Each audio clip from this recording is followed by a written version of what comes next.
All right, let's look at this problem. So, an iron anvil of density 7,500 kilograms per cubic meters appears 200 newtons lighter in water than in air. So, we have an object that is submerged in water, and we know the water is in equilibrium. It doesn't say that it's flowing anywhere. So, it seems like the principle we have to use is Archimedes Principle. And Archimedes Principle says that the buoyant force is equal to the weight of the fluid displaced. So let's draw a little diagram. Let's say that this is the water, and we have the anvil in the water. The forces that act on the anvil are its weight, and this is the weight in air. So it's the weight of the anvil. And the force that pushes up on it is the buoyant force. They're both vectors. One is down, one is up. Now, the problem says that the anvil appears 200 newtons lighter. So the reason it appears 200 newtons lighter is because there is a force that is 200 newtons that pushes up on the anvil. So this 200 newton force will have to be the buoyant force. So buoyant force is 200 newtons. Well, I said above that the buoyant force is the weight of the fluid displaced. Well, that is the mass of the fluid displaced times g.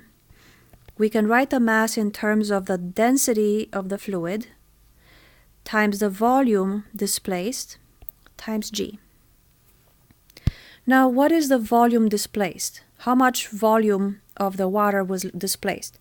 Looking back at the picture, we see that the entire volume of the anvil takes up a volume that the water had to evacuate. So the water was displaced the same volume as the volume of the anvil.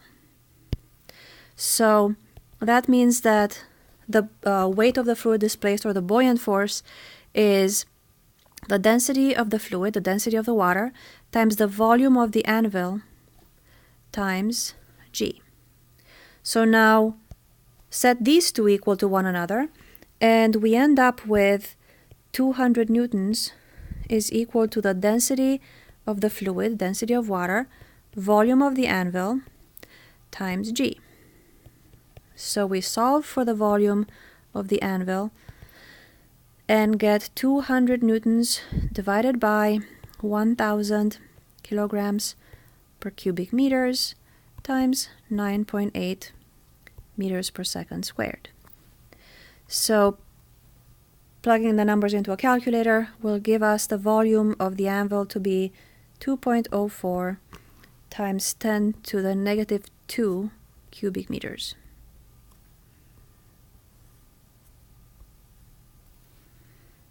All right, so this was part 1, part A. In part B, we want to know how much the anvil weighed in air.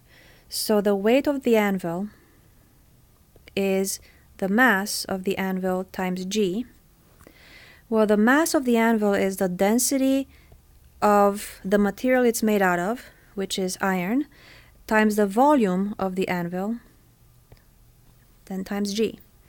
So that is 7,500 kilograms per cubic meter times the volume that we calculated in part A, 2.04 times 10 to the negative 2 cubic meters times 9.8 meters per second squared.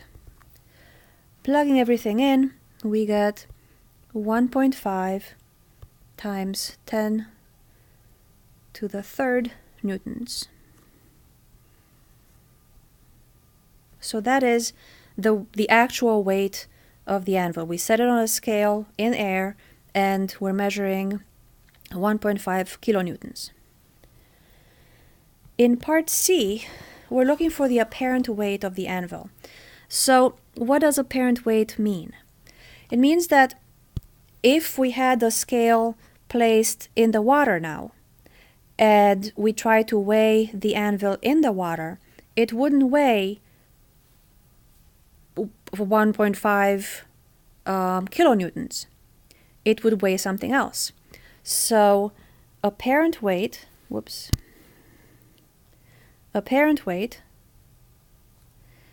be the difference between the actual weight of the anvil and the buoyant force that's pushing up on it. So that apparent weight that will then be 1.5 times 10 to the third newtons minus the buoyant force, which we determined above that it's 200 newtons. So the answer is 1.3 times 10 to the third newtons. Okay? So again, apparent weight, if you're holding a heavy object underwater, that object will appear lighter to you. The reason it appears lighter, why it has an apparent weight, is because there is a buoyant force that pushes up on the object. So while the weight of the object on Earth is the same, it never changes, the apparent weight is that weight minus the buoyant force that the liquid exerts on the object.